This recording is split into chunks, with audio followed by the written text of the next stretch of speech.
Shalom, selamat pagi. Biar kita mau terus mengalami Tuhan di dalam hidup ini, saudara. Kenapa? Karena tanpa Tuhan kita akan lelah. Tanpa Tuhan kita akan menjadi capek, saudara. Tanpa Tuhan kita jalani hidup ini, kita tidak akan pernah kuat. Bangsa Israel mengalami, saudara, ketika mereka mengikut Tuhan, lalu mereka jatuh. Mereka mengalami lagi janji Tuhan, lalu mereka mengkhianati Tuhan lagi, mereka melakukan dosa. Sampai akhirnya Tuhan izinkan mereka ada di dalam pembuangan di Babel, saudara. Ketika mereka dalam pembuangan, mereka merasakan hidup yang tidak enak. Dulu mereka bisa menikmati kebebasan, dulu mereka bisa menikmati semua yang nyaman, tetapi ketika mereka dalam pembuangan, mereka hidup di bangsa yang lain dan mereka harus melakukan sesuatu yang bukan kehendak mereka. Coba kita berpikir, saudara, tidak enak. Dosa membuat manusia harus membayar lebih mahal. Dosa menyebabkan hidup kita terpisah dari Tuhan. Dosalah yang mengakibatkan kehancuran di dalam segala sesuatu. Kenapa pelayanan hancur? Kenapa gereja hancur? Kenapa rumah tangga hancur? Kenapa masa depan kita hancur? Itu yang menjadi penyebab kita tidak pernah mengalami janji Tuhan dan kemuliaannya. Cuma satu, akibat dosa. Bangsa Israel mengalami penghukuman Tuhan, murka Tuhan. Akhirnya mereka diizinkan ada dalam pembuangan di Babel. Karena mereka sudah menjauh dari Tuhan. Mereka melakukan kekejian di mata Tuhan, kenajisan, percabulan, mereka membangun dewa-dewa yang bukan Tuhan lagi. Sehingga Tuhan murka dan mengizinkan mereka harus dibuang ke Babel. Di dalam tekanan yang begitu berat, saudara. Umat Allah yang disebut dengan keturunan Yakub ini, Israel, mereka berteriak kepada Tuhan. Bahkan mereka menganggap bahwa percuma mereka berharap lagi kepada Tuhan. Sebab Tuhan sudah tidak lagi memperhatikan kehidupan mereka. Coba kita buka bersama Yesaya pasal 40, saudara. Yesaya pasalnya yang ke-40 kita akan lihat. Mulai dari ayat yang ke-26. Yesaya 40 ayat yang ke-27. Ayat yang ke-26 kita baca, saudara, ya. Arahkanlah matamu ke langit, Yesaya 40 ayat 26. Arahkanlah matamu ke langit dan lihatlah siapa yang menciptakan semua bintang itu dan menyuruh segenap tentara mereka keluar sambil memanggil nama mereka sekalian. Satupun tidak ada yang tidak hadir oleh sebab Ia Maha Kuasa dan Maha Kuat. 27. Mengapakah engkau berkata demikian, hai Yakub, dan berkata begini, hai Israel, hidupku tersembunyi dari Tuhan dan hakku tidak diperhatikan Allahku. Di tengah masa pembuangan akibat dosa, ya, Yakub, Israel berteriak dan berkata, Tuhan itu tidak melihat hidupku lagi, sudah tersembunyi aku. Bahkan dia berkata di sana apa? Tuhan tidak memperhatikan lagi hakku. Itulah manusia, saudara. Waktu dia hidup berbuat dosa seenaknya, semaunya dia lakukan. Tapi ketika dosa, akibat dosa membawa hidup kita di dalam keterpurukan, kesengsaraan, baru dia bilang apa? Tuhan itu tidak lagi memperhatikanku. Bahkan hakku tidak dibela lagi oleh Tuhan. Kita pintar kalau menuntut hak dari Tuhan. Itu manusia. Kita gampang kalau meminta Tuhan menolong kita, menjawab persoalan kita. Kita menuntut Tuhan, katanya Tuhan berjanji begini, tapi kenapa saya tidak mengalami begini? Itulah kita manusia. Yakub berkata di dalam pembuangan, di dalam rasa tertekan, dia bilang apa? Tuhan tidak lagi melihatku. Hidupku sudah tersembunyi. Allah gak maha melihat, Allah gak maha tahu. Bahkan hakku tidak lagi diperhitungkan Tuhan. Dia berkata di sana, hakku tidak diperhatikan Allah.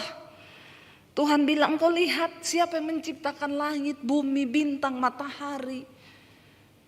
Aku yang memerintahkan semua bintang keluar. Mereka tidak ada satupun yang tidak hadir ketika Tuhan memanggil tentara-tentara itu. Mengapakah engkau berkata demikian Yakub dan berkata begini, hidupku tersembunyi dari Tuhan dan hakku tidak lagi diperhatikannya. Saudara, jangan pernah berkata bahwa Tuhan tidak memperhatikan hidupmu. Jangan pernah berpikir bahwa Dia tidak melihat kita. Lalu ayat yang ke-28 di sana dikatakan, tidakkah kau tahu? Ayat 28. Tidakkah kau tahu dan tidakkah kau dengar? Tuhan ialah apa? Allah kekal yang menciptakan bumi dari ujung ke ujung. Ia tidak menjadi lelah dan tidak menjadi lesu, tidak terduga pengertiannya. Kenapa kita harus menyembah Tuhan? Kenapa kita harus mendekatkan diri kita dengan Tuhan? Yang pertama, karena Tuhan yang menciptakan kita, saudara. Amin. Kalau kita tahu Dia yang menciptakan kita, alangkah naifnya kalau seorang itu tidak mendekatkan diri dengan Tuhan. Tuhan yang pegang semua rencana atas hidup kita. Bahkan blueprint hidup kita, rencana kita ke depan, itu ada di dalam tangan Tuhan. Kenapa kita harus mencari Tuhan? Kenapa kita harus menyembah Tuhan? Percaya kepada Dia. Karena kita ini ciptaannya. Ayat yang ke-29 dikatakan, Dia memberi kekuatan kepada yang lelah dan menambah semangat kepada yang tidak berdaya. Orang-orang muda menjadi lelah dan lesu dan teruna-teruna jatuh tersandung. 31 baca sama-sama. Tetapi orang-orang yang menanti-nantikan Tuhan mendapat kekuatan baru. Mereka seumpama raja wali yang naik terbang dengan kekuatan sayapnya. Mereka berlari dan tidak menjadi lesu. Mereka berjalan dan tidak menjadi lelah. Kita belajar dari kisah ini, saudara. Kenapa ayat ini muncul? Karena teriakan bangsa Israel di dalam keterpurukan di masa pembuangan. Mereka berpikir Tuhan sudahlah tidak lagi memperhatikan mereka. Padahal itulah upah dosa. Mereka harus membayar. Ingat saudara, setiap dosa yang engkau lakukan itu ada konsekuensinya. Waktu kita datang minta ampun diampuni. Tetapi upahnya itu yang berat dan banyak orang Kristen tidak sanggup membayar upah dari dosa itu. Karena itu hiduplah berhati-hati. Mikir kalau mau bikin dosa. Amin saudara. Karena semua ada konsekuensinya. Dia Tuhan yang tidak bisa berdusta dengan janjinya. Upah dosa itu maut. Masih bagus kalau kita gak binasa. Bangsa Israel ketika dalam pembuangan, mereka gak kuat menghadapi proses. Padahal itu terjadi karena kesalahan mereka sendiri. Banyak manusia melakukan kesalahan dalam hidupnya, tetapi ketika mereka masuk dalam proses Tuhan, mereka gak kuat saudara. Akhirnya banyak yang memilih murtad. Ayo kita menyadari hal ini. Ketika dalam pembuangan mereka, bahkan apalagi yang paling membuat kita itu seringkali down. Ketika kita merasa Tuhan itu sudah meninggalkan kita. Saya pernah mengalami waktu saya kecelakaan mobil saudara, satu keluarga. Kita mau pelayanan waktu itu ke Anyer. Saudara yang mengikuti kisah saya mungkin saudara lihat di Instagram saya pernah angkat fotonya. Saudara, kami mau pelayanan ke Anyer, berangkat satu keluarga. Tiba-tiba waktu mau bayar tol, mobil kita berhenti saudara. Ketika berhenti saya terbangun karena saya tidur, anak-anak juga tidur di belakang. Kami satu mobil berlima. Ketika berhenti tiba-tiba saya merasa benturan yang sangat keras di mobil itu. Lalu mobil kami terlempar ke jalur sebelah.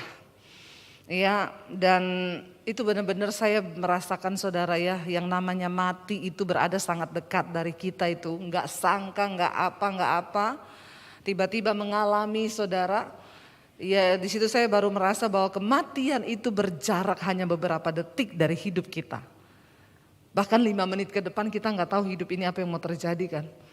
Itu saya merasa mobil itu tiba-tiba benturan keras, di situ sudah kesadaran saya udah hilang saudara. Kenapa kita harus terus hidup dalam kekudusan menghormati Tuhan? Ya karena waktu orang mengalami yang kayak begitu dia udah gak ingat apa-apa saudara. Ya, waktu manusia itu kaget tingkat tinggi, kita udah gak bisa mikir Tuhan ampuni kemarin saya bersinah, Tuhan ampuni saya kepahitan sama orang, gak ada waktu. Lalu tiba-tiba saya cuma merasa mobil kami terpental saudara, begitu sadar sudah terbalik ya, sudah asap dari airbag yang keluar itu sudah memenuhi mobil, saya udah nggak tahu lah. Ternyata waktu kami dalam posisi mau bayar tol antri, di depan saya ada 5 mobil. Jadi ada mobil melaju kencang dari belakang kami dan itu posisinya waktu itu menurun saudara, menurun dan berbelok gini. Itu di Cilegon mau ke Anyer. Mobil bus laju prima, lajunya benar-benar prima. Itu waktu itu dia ternyata remnya blong. Jadi mobil itu pas di belakang saya, bus itu tinggi sekali saudara, bahkan mungkin mobil kita hanya seukuran bannya ya. Itu dia hantam mobil saya saudara ya, benar-benar mobil yang pertama dihajar tuh mobil kita.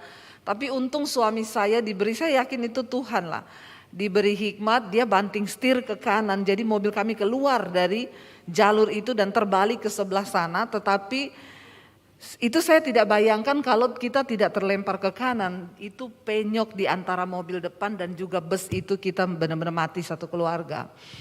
Mobil kita terlempar tapi belakang mobil saya tuh hancur sampai hampir ke depan. Anak saya di belakang tidur melintang. Ya, waktu kejadian itu saya bingung saudara. Jadi dari kursi belakang sampai bagian tengah itu remuk, sampai benar-benar remuk. Saya bingung waktu itu, anak saya yang paling kecil yang tidur di belakang waktu itu sudah di pangkuan saya di depan. Lalu akhirnya saya buka pintu mobil sambil berusaha keluar saudara. Ya panggil orang minta tolong, gak ada yang mau nolong karena mereka bilang itu mobil mau meledak, ada asap, padahal itu airbagnya yang keluar saudara. Ya jadi saya keluarin anak saya satu-satu. Ya dan puji Tuhan itu mobil menurut asuransi hancur 80%, tapi kami tidak ada satu luka pun satu keluarga. Itu Tuhan saudara, itu Tuhan. Dan waktu itu saudara ya oke, saya merasa pembelaan Tuhan. Sampai waktu itu polisi datang saudara, saya sudah dibawa, ada satu mobil Pajero, orang bilang bawa ke rumah sakit dulu lah, nanti dicek ada apa-apa. Jadi saya sama anak-anak kita sudah pergi, suami saya yang tinggal di situ ngambil barang-barang dari mobil, ada polisi datang. Dia bilang sama suami saya, aduh pak ya, untung bapak sendiri. Kalau bapak bawa keluarga tadi ini pasti ada yang meninggal, lihat keadaan mobil seperti ini. Suami saya bilang kami berlima pak, polisinya bilang astagfirullah. Terus yang mana pak, siapa aja, istri, anak saya 3. Oh iya, terus mereka mana sekarang? Lagi dibawa ke rumah sakit. Lalu polisinya ngelus-ngelus suami saya, ikhtifar ya pak ya, namanya musibah kita nggak tahu, bapak ikhtifar. Suami saya bilang iya pak, haleluya. Terus dia tanya, terus gimana pak, tadi istri anak parah ya, ada yang pasti parah yang di sini. Suami saya bilang puji Tuhan pak, nggak ada apa-apa, nggak ada luka satupun. Polisi bilang, hah iya? Dia bilang subhanallah. Suami saya bilang haleluya. Ya. Iya pak, puji Tuhan. Dia bilang di tempat ini sering sekali orang kecelakaan. Yang kemarin tuh mobilnya nggak apa-apa, suami istri mati di situ. Jadi setannya mau mencobai. Kami satu keluarga pergi, kita berdoa dalam nama Yesus segala roh maut, roh kecelakaan. Tapi ya memang belum waktunya mati kan saudara. Ya kalau belum waktunya mati ya enggak mati. Pokoknya tapi siap-siap aja kan. Siapa tahu Tuhan panggil nanti 5 menit atau 10 menit ke depan, kita nggak ada yang tahu kan. Sekali lagi kalau saya ngomong mati begini jangan melirik sama yang rambut putih. Ya, kalau saudara bilang kayaknya dia duluan nih. Belum tentu yang rambut putih yang mati duluan. Ya, bisa jadi yang sebelah kanan saudara besok sudah nggak ada. Coba lihat sebelah kananmu. Bisa jadi besok udah nggak ada. Lihat sebelah kirimu, bisa jadi dia sebentar malam. Ya, jadi yang namanya mati itu bisa. Nah, akhirnya ketika kami mengalami kecelakaan, ini poinnya saudara. Mobil hancur 80%. Yang sangat menyakitkan itu ada orang-orang yang WA ke saya, Bu, introspeksi diri. Ibu itu hamba Tuhan. Rancangan Tuhan bukan rancangan kecelakaan. Tapi kenapa ibu kecelakaan? Bertanya pada Tuhan, introspeksi diri. Dalam hati saya, lu gak usah ngirimi gitu juga saya introspeksi keles. Iya gak saudara? Loh kita ini ngalami apa itu langsung kan, kalau orang yang ada Roh Kudus langsung, Tuhan saya salah apa ya? Dan yang lebih menyakitkan, Waktu itu saya tanya, Tuhan saya dosa apa sampai Tuhan izinkan kami kecelakaan sebegini. Ini hampir mati loh. Ini benar-benar nyawa loh Tuhan. Yang bikin saya down saudara, kalau saya lagi selingkuh misalnya ya. Kalau saya lagi selingkuh terus tabrakan, Tuhan ampuni ini pasti karena saya selingkuh. Kan lebih enak gitu ya, kita tahu kan. Masalahnya saya tidak mendapati sesuatu yang bikin Tuhan tuh murka. Ngerti gak saudara? Kalau saya lagi selingkuh, Tuhan pasti ini karena saya selingkuh nih, makanya Tuhan izinkan gini, tobat, kapok lu. Kan harusnya begitu. Masalahnya suami saya juga bilang, kita introspeksi, suami saya bilang, tadi malam itu padahal aku nyembah Tuhan loh sampai jam 2 nangis-nangis. Coba saya juga bilang, iya kita nih kenapa Tuhan? Disitulah perasaan di iblis menuduh Tuhan tuh ninggalin kita. Dan itu perasaan yang paling mematikan ketika kita merasa Tuhan tuh meninggalkan kita. Ini yang dialami oleh Yakub bangsa Israel ketika mereka dalam pembuangan. Dia bilang hidupku ini sudah tersembunyi. Tuhan udah gak lihat apa yang aku alami. Dia juga sudah tidak memperhatikan hak-hakku. Jadi untuk apa lagi aku mengharapkan dia? Sudah tidak ada gunanya. Apakah engkau sedang ada dalam titik itu hari ini saudara dan berkata tidak ada gunanya lagi. Tuhan udah nggak perhatikan sama saya. Mungkin engkau sedang ada dalam titik itu hari ini. Dan engkau berkata, iya Bu itu saya. Rasanya untuk mencari Tuhan sudah tidak mungkin. Melihat keadaan yang buram di depan saya. Apa yang mau saya lakukan lagi? Dengar baik saudara. Ingat yang pertama kita ini ciptaan Tuhan. Dia yang berkuasa atas hidup kita. Bahkan atas kematian kita. Saya kemarin seorang ibu telepon saya. Dia bilang, Bu, saya itu baru mengalami Tuhan secara pribadi benar-benar.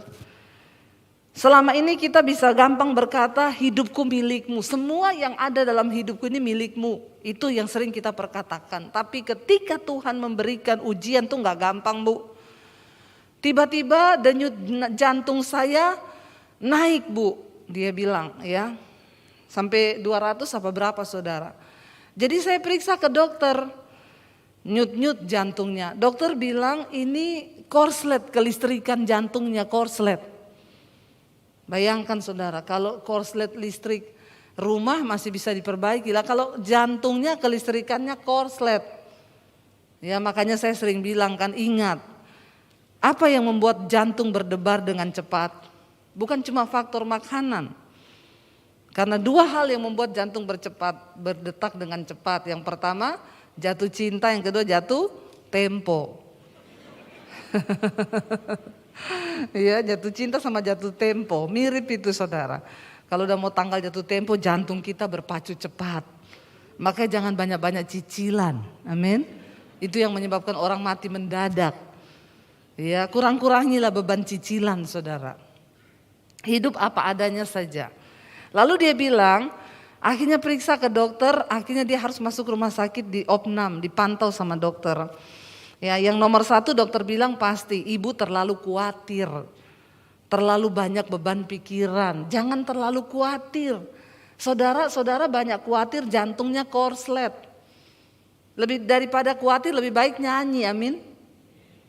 Gak usah terlalu banyak khawatir ya. Nanti cepat ketemu Bapa di sorga. Tapi luar biasa juga sih ya.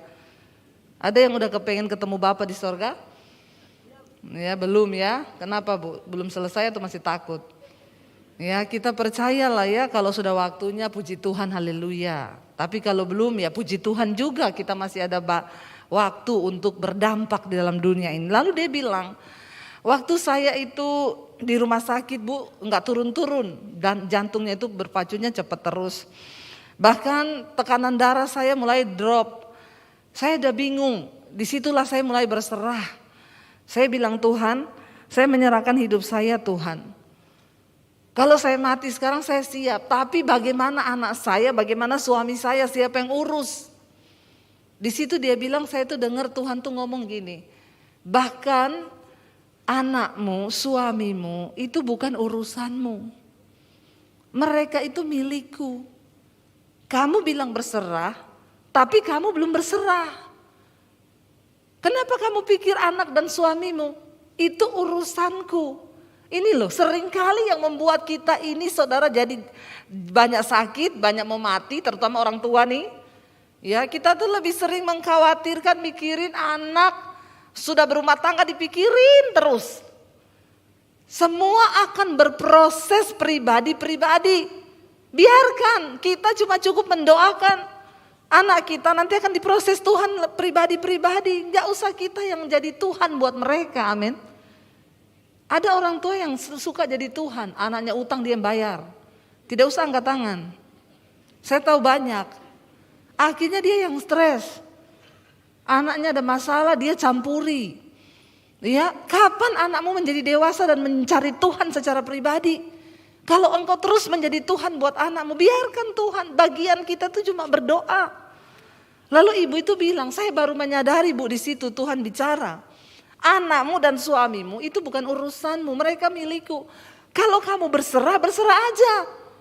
Jangan bilang aku serahkan nyawaku Tuhan, nyawaku milikmu. Tapi bagaimana suami dan anakku? Emang kamu lebih pintar mengurus kehidupan mereka? Di situ dia bilang saya bertobat Bu. Saya baru tahu arti dari semua itu milik Tuhan ketika saya udah rasa mau mati itu. Terus Tuhan ngomong begitu. Akhirnya saya bilang oke Tuhan, aku serahkan semuanya. Suami, anakku, kalau sudah waktunya aku mati sekarang, aku berserah. Tapi ternyata dia gak jadi mati. Karena Tuhan memang masih, dia bilang saya cuma dapat Bu, 1 poin di situ tentang semua milik Tuhan. Jadi kita ini ternyata benar-benar gak punya hak. Ketika saya merasa Tuhan meninggalkan saya, saudara, saya udah gak mau berdoa. Kira-kira seperti yang dialami Yakub ini, untuk apa saya cari Tuhan?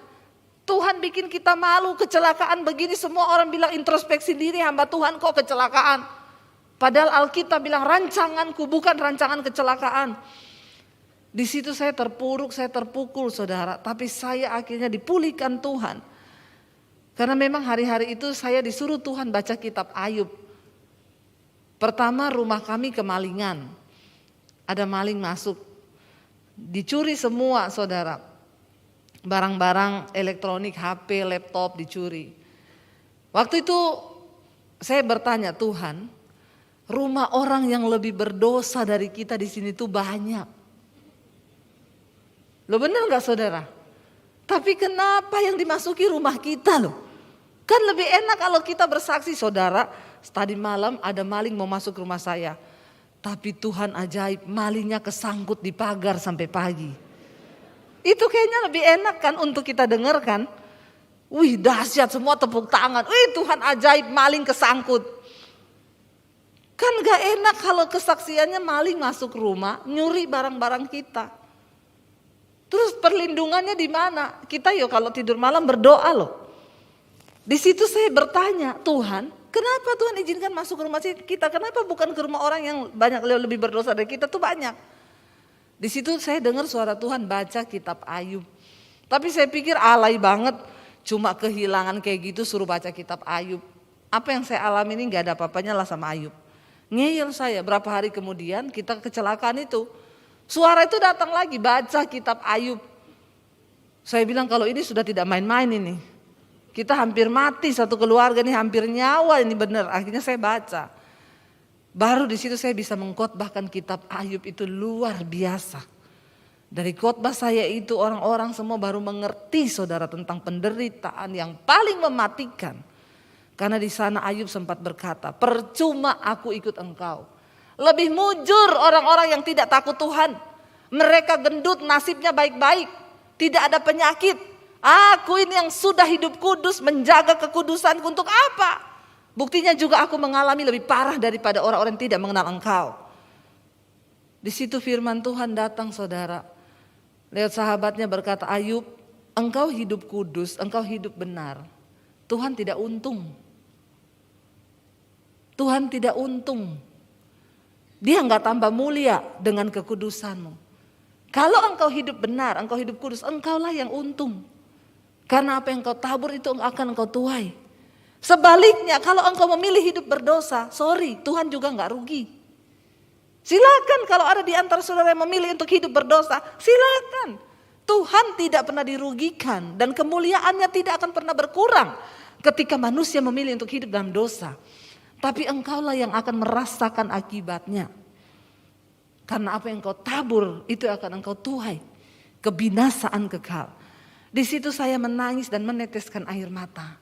Saya juga bertanya, kenapa Tuhan? Kenapa Tuhan? Saya bilang, ampuni saya Tuhan. Saya tahu semuanya mendatangkan kebaikan. Akhirnya mobil saya digantikan saudara. Waktu itu Honda Freed diganti Innova yang terbaru. Yang tadi ngomong introspeksi diri itu, WA. Bu, ternyata ajaib ya Tuhan. Ibu kecelakaan karena Tuhan mau ganti mobil yang lebih bagus ya. Saya bilang, ibu mau ganti Mercy? Saya doakan masuk di bawah kontainer. Itu orang Kristen picik saudara. Ya, dia pikir kalau mau ganti Mercy terbaru saya doakan sekarang bu. Mau masuk di bawah kontainer? Jangan bu, nggak mau. Nggak apa-apa saya naik Avanza aja. Mau pilih mana? Sorry saudara, Tuhan tuh bekerja dengan caranya. Dan di balik semua peristiwa tuh ada nilai. Bangsa Israel tuh nggak ngerti. Kenapa mereka ada dalam pembuangan? Mana dia berteriak sudah di pembuangan karena dosa. Ngomong lagi. Ternyata Tuhan tidak melihat hidupku, hak-hakku tidak ada. Tuhan memberi nasihat kepada mereka. Orang yang menanti-nantikan Tuhan akan mendapat kekuatan yang baru. Di sana dikatakan, dia memberi kekuatan kepada yang lelah ayat 29. Dan menambah semangat kepada yang tidak berdaya. Kenapa kita harus mencari Tuhan di tengah masa kesulitan kita? Karena dia sumber kekuatan. Cuma dia yang bisa memberikan saudara semangat kepada orang yang sudah tidak berdaya. Engkau tidak akan mendapatkan itu di diskotik, percuma. Ya, jangan pergi ke tempat yang seperti itu untuk mencari kekuatan. Engkau pulang semakin stres, bisa berakhir dengan bunuh diri. Ada bapak-bapak di Jakarta, dia bilang sama istrinya, dia tanya dari mana? Saya ini penat di dalam rumah. Dari mana kamu? Ya dari sana mencari kekuatan. Dicek istrinya saudara, ternyata suaminya ke Holy Wings. Dia tanya, apa itu Holy Wings? Gereja baru. Holy Wings. Sayap kudus saudara, jangan salah masuk. Saudara pikir wah gereja baru ini. Jangan saudara kita lari dari Tuhan. Ketika engkau datang di kaki Tuhan. Ayat ini berkata, dia yang memberikan kekuatan kepada yang lelah dan menambah semangat kepada yang tidak berdaya. 30, orang-orang muda menjadi lelah dan lesu. Hari-hari ini menghadapi persoalan zaman. Ya, kita melihat akan datang masa yang sukar di depan. Bahkan orang muda akan menjadi lelah dan lesu. Dengar baik-baik yang muda-muda di sini.